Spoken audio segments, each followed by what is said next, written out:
The games in round 3 were all fairly close, so let's see what the stats have to say about them. So first up, we have possession.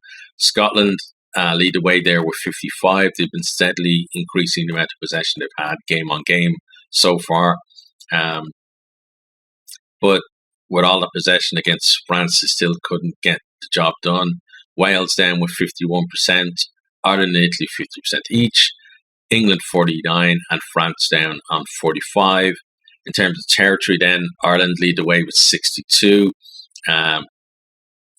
They got into some really good positions, but they definitely left a few tries out there against Italy. Some of it, definitely down to good defence from Italy, good kind of scramble from them, and partly then down to Ireland just not being as clinical that we've seen them in the past. Similar story for Scotland as well, like 61%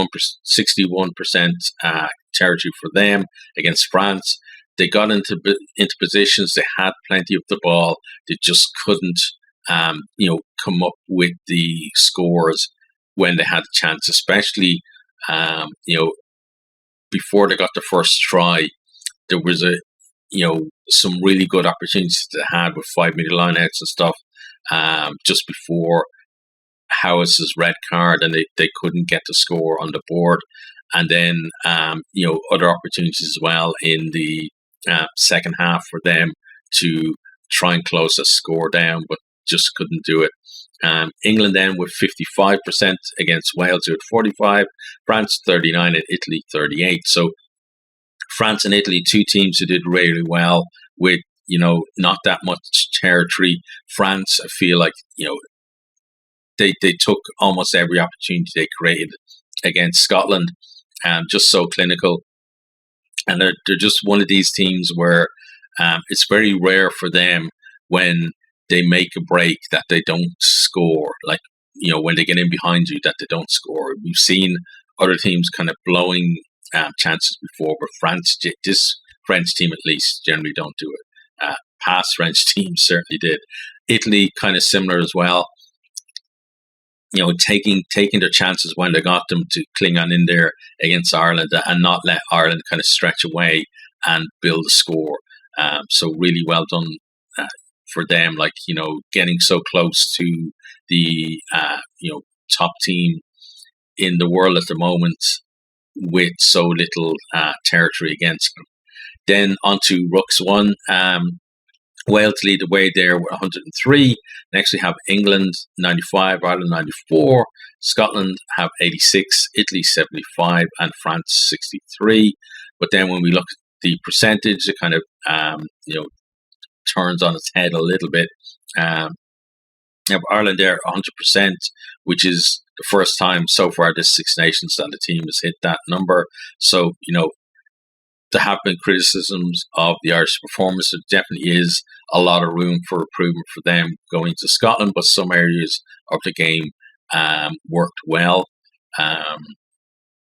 So we shouldn't lose sight of that. Then England, France, and Scotland actually all on 95. So, good ball security from those teams as well. Wales and Italy down on 92%, which is the lowest that we've seen any team hit so far this Six Nations. On to mauls then. So Scotland won the most mauls with 10, Ireland next with 9, France and Italy 3 each, Wales 1, and England with 0. So England, a big turnaround for them from the maul being such a big factor against Italy to the fact that they tried one maul and didn't come off against Wales. So a big change there. But this England team, they're improving. They have other weapons in their locker as well. So in the end, it didn't affect the result overall. And looking at Wales's maul stats as well, the maul really didn't play that much of a factor in that game compared to the other two. In terms of percentage, then Scotland with 100%, Ireland then on 90%, fairly respectable.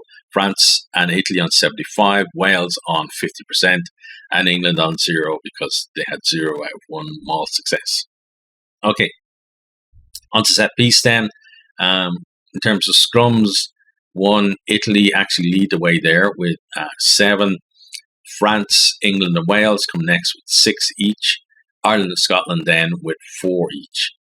And then we look at percentage wise. So Italy again at the top there with 87. That's a big improvement from them. Last round against England, they were down in the 60s for that. So they've obviously been something that they've worked on. France with 85. There was, speculation about how they were going to go because Antonio was out. Then Hoas gets sent off after 20 minutes. So then Falatea, the third choice that they didn't want to promote to starter because they were worried about his scrummaging, did a fairly good job in the end. Like their scrum was fairly solid. Ireland and Scotland 80% each. Scotland, that's a big improvement for them. They were down to 40% against Wales. England 75. Like England's scrum was always either dominant or decent at least. You find most of the time. Wales then down on 54%. Like just in the first couple of rounds, actually their scrum went fairly well, but now they've got another area where they've had some issues, but it might just be because that England scrum is a test for anyone. But still, you would hope that you would go a little bit better than that if there was shoots of improvement there. But they have a lot of stuff to work on. They can't fix everything in a couple of weeks. So next on to lineouts. Scotland topped the table there with 16-1.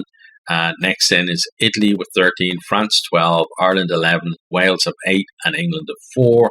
And when we look at the percentages, so Italy and France at the top there with 92% each, Ireland 91, Scotland 88, Wales 88, and England down at 80. So the England lineout, we've kind of seen it going up and down round by round. They were 100% against Italy, but Italy, they've been in the 90s or even at 100% for all 3 rounds. So that's something that's going really well for them, and it's a really good platform for them as well for attack. France, we've kind of seen their line out kind of improve as the competition's gone on. So so they're obviously doing some good work there, improving that. Onto then clean breaks. So Ireland lead the way with 9. Next is England on 8, France 7, Italy 6, Wales 4, and Scotland 3. So again, with Ireland, wasn't the best performance, but still, they're still producing opportunities as well, and was more that in regard to or compared to other rounds, they weren't taking the chances when they made those clean breaks, whereas they were most of the time, bar heroics from Anton Dupont. In terms of defenders beaten, then Italy topped the table with 24. It's kind of in the last couple of rounds become a bit of a trend for them to be top of that stat now. I think against Ireland, though, I talked about previous week about a lot of their beaten defenders were kind of running sideways now, that they seem to be generating more go forward when they're beating the defenders this time. So that's a good kind of progression for them, I feel. France next to 22, then Scotland 20, Ireland 18, Wales 18, and England down there on 16. And England have been in the bottom 3 for this stat all through. I kind of wonder what will happen when or if they kind of change things up and bring the likes of maybe Marcus Smith and Aaron Dell in as starters. I don't know whether that's going to happen. I know that Owen Farrell got a bit of criticism after the game against Wales, but when does that guy not get criticism? He's one guy where I think just genuinely people who just they don't like him and they never see anything good in his game. There are areas that he needs to improve, but the same for I think every player. And he's not as bad as people say he is. When they're kind of piling the criticism on him. But let's have a look at some individual stats. So in terms of broken tackles, Hugh Jones leads the way there. He'd put in a great shift for Scotland, like got those couple of tries, but also just all around the field. 7 for him. Then Lorenzo Canone, amazing shift for him against Ireland as well. Like that guy really is turning into a serious player at test level. And again, it kind of harks back to what I talked about in the news and the build up. There's a lot of news about Parise potentially coming back into the Italian squad, in the build up to maybe a World Cup swan song or whatever. But if you're doing that, it's guys like Canone plays in his position, so it's guys like him that you're potentially denying a start, or the next Lorenzo Canone who would be in and around the squad is being denied the chance to shine because Parise has come back. So I'm definitely not for that. Also, another Italian there, Pierre Bruno with 7. Then we have Damien Penaud and Ethan Dumortier with 4 each. So, those French wingers, you see that they're very slippery and they're really good at kind of just being able to power out tackles as well.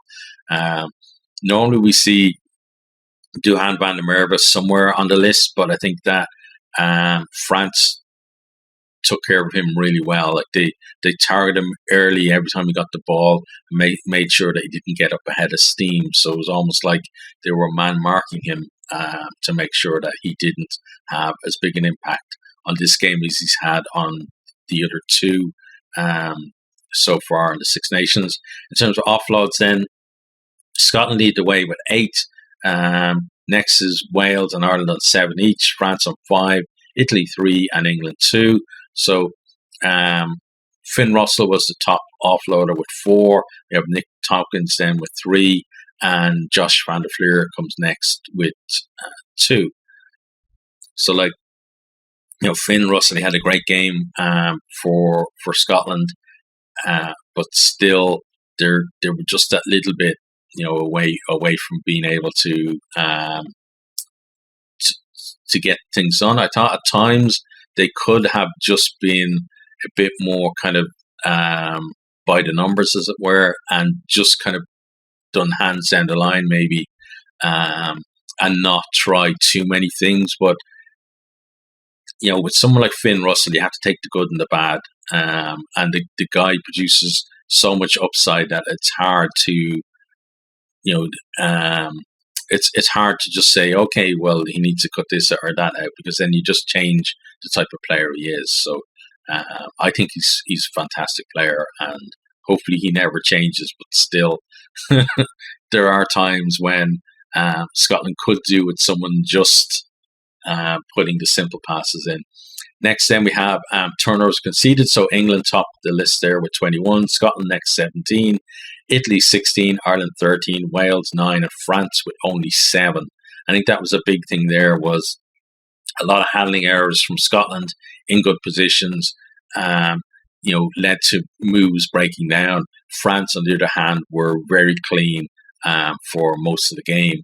And it comes back to the fact that when they had the chances, they took them. There were no mistakes. Scotland, they made the chances, and there were errors there, which cost them points, which potentially cost them the game as well. In terms of players then, so turnovers conceded, Max Malins is up there at the top.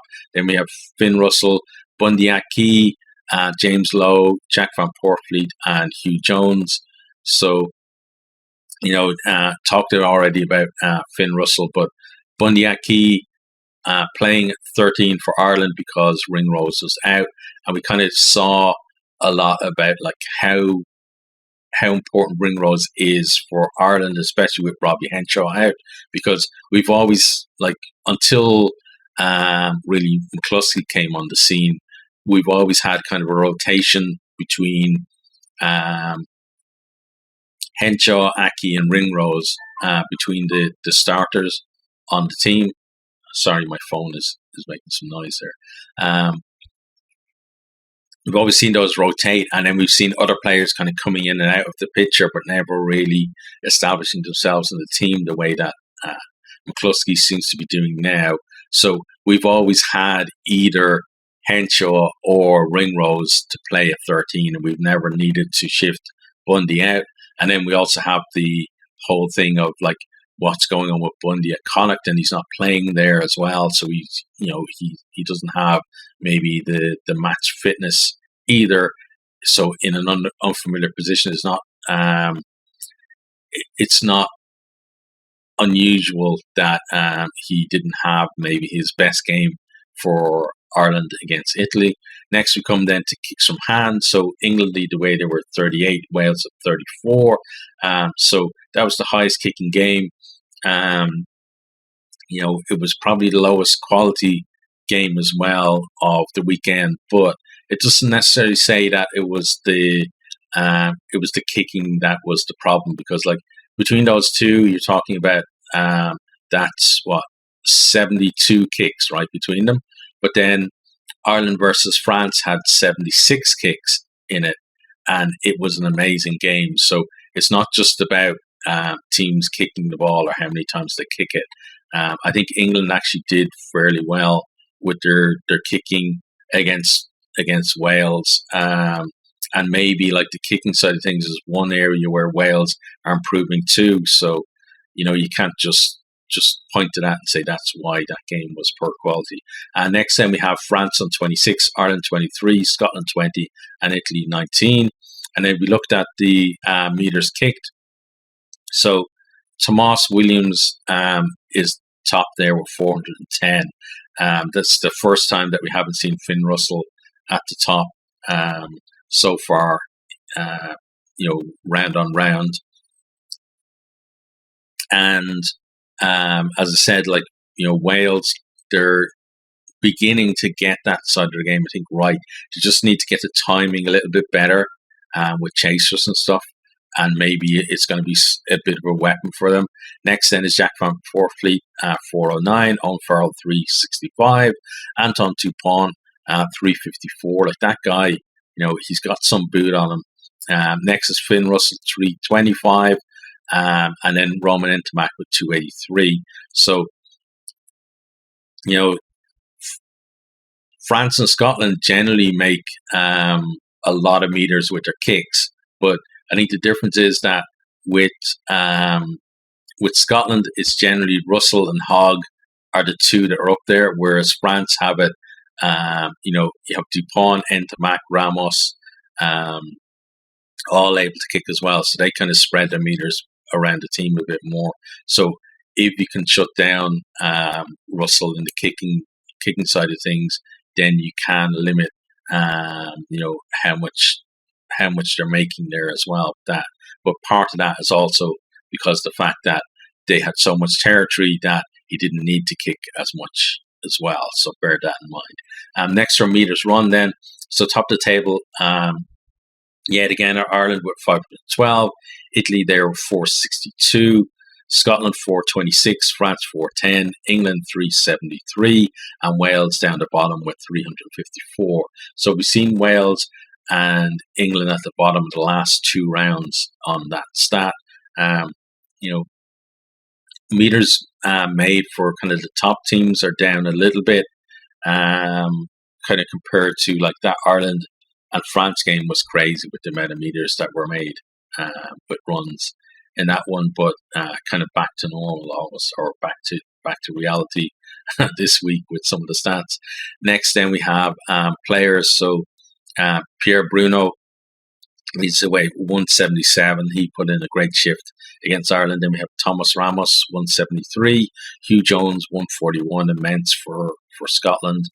James Lowe 132. Maybe a bit quiet quieter for him in terms of like his try scoring exploits, but still a pretty decent showing for him. Lewis Rees-Zamm at 126. He's just, I think, in terms of what Wales have available at the moment, he's just at a different level compared to the other players in their back three at the minute. And the more they can get him playing in the team, I think the more it's going to help them to just build a bit of confidence by, he's the type of player who can win you a game. Not the best, maybe under high ball or defensively at times, but still, sometimes you just need a bit of luck to go your way, or an X factor player to produce something. You get a win, and suddenly, things start to click, and you start to improve in a major way. Next time you have Hugo Keenan with 124. That guy is always seems to be. He reminds me of actually a soccer player who used to play for Ireland, Dennis Irwin, who, whenever he played, was almost always like an 8 out of 10 every week. He never seemed to have a bad game, and that's kind of the way Hugo Keenan is becoming now for Ireland as well. In terms of runs, then Ireland topped that with 134.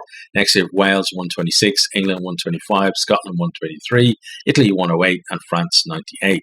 So, Wales and England definitely trying to run the ball, but not making that so many meters when it did. So there was a lot of kind of hard carries in that game, and people not making that many yards from big collisions as well. In terms of carries, then players like Freddie Stewart led the way with 17, including one where he almost lost his shorts.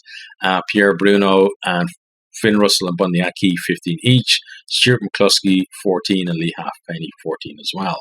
On to passes then. So Italy passing the most at 188, and Ireland next with 186. Scotland 177, Wales 172, England 146, and France then the bottom with 105.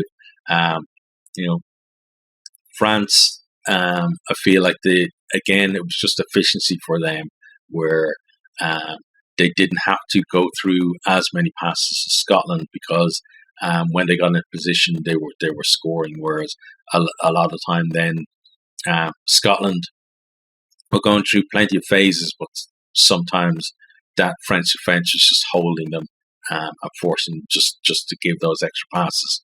In terms of players, then we have Tomas Williams 73, Craig Casey 61, Ben White 60, Josh Van Porfleet 59, Stephen Barney 55, and Anton Dupont there on 49.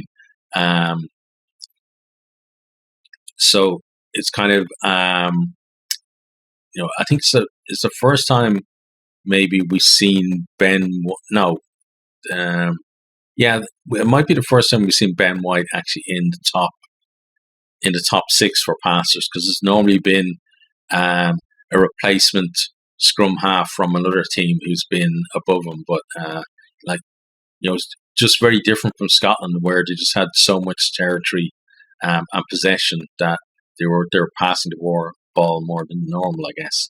On to tackles then. So England put in the most tackles at 172. Italy just one behind them, 171. Then we have Wales 163, France 151, Scotland 125, and Ireland 117. In terms of their missed tackles, then Ireland missed the most with 24. I think they had a lot of difficulty with that, especially in midfield, where the combination they had in there. Then Scotland next with 22, France 20, Italy and England 18 each, and Wales at 16. Tackling percentage wise, Wales at the top there with 91.9 or 0.1, sorry. So they're beginning again, little or shoots of improvement for them. They're like good improvement in that area. England with 90.5, same as Italy as well. That was part of why Italy could stay so close to Ireland. I feel like that they were just on it with their tackling. France at 88.3, Scotland 85, and Ireland down there with 83. Certainly an area for them to improve on for that game against Scotland. I think they're going to have to definitely up that stat if they're going to win over Murrayfield. In terms of the top tacklers, then Maro Itoje had a great game for England there with 19. Owen Farrell was 17, as I said. There are parts of his game that you can complain about, but he still puts in a shift for his team. Justin Tipuric with 17. I think with Wales, at the moment, it's kind of a case of they seem to be switching between let's bring in the young guns or let's go back to the old guard. But the likes of Tipuric and Faletau as well, kind of show that maybe a mix of having Tipuric and Faletau maybe against some of the younger or alongside some of the younger players there could be a better way to go about it rather than kind of going one way or the other, and just gradually bring younger players through.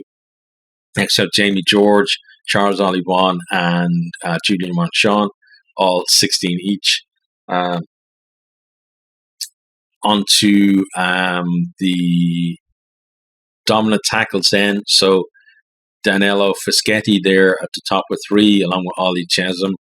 Fischetti, that guy really is a powerful tackler.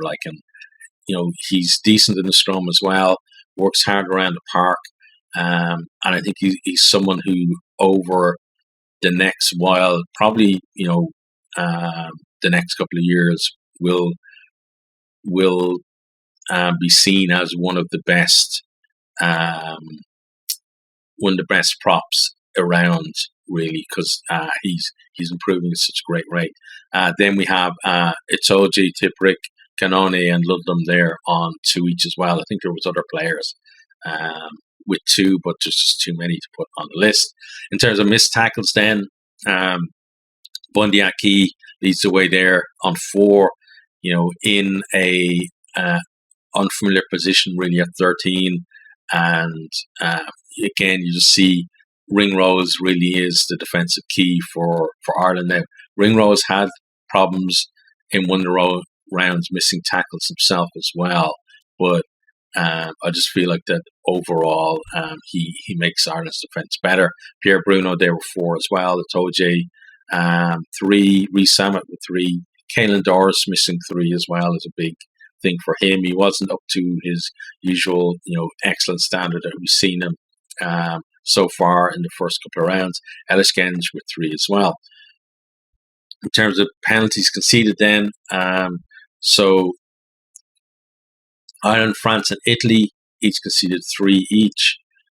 Wales and Scotland 9 each, and England on 6. So penalties didn't really have that much an effect, and in the end, red cards, not so much either, because the only game that had cards in it was France and Scotland, and they got 1 each. And they were both, no arguments, no matter if the referee had a bit of hesitation on the second one, definitely both red cards there. But yeah, penalties, really either way, not having that much of an impact, given that the count was pretty even. Wales just giving a couple more away against England probably did